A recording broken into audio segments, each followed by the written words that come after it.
তোমার বলছি যে প্রেমে ঢুকিস না ভাই।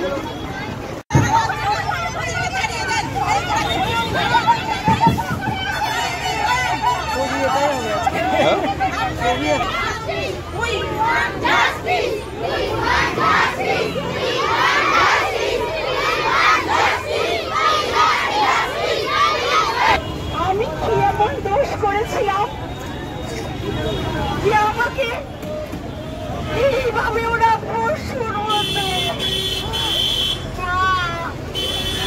ওরা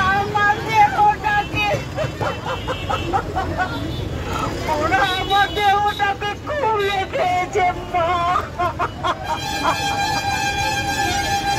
তোমরা আমার খুনিদের শাস্তি দিও মা।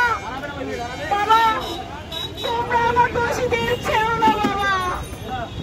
আমার অনেক স্বপ্ন ছিল কিন্তু আমার এই স্বপ্ন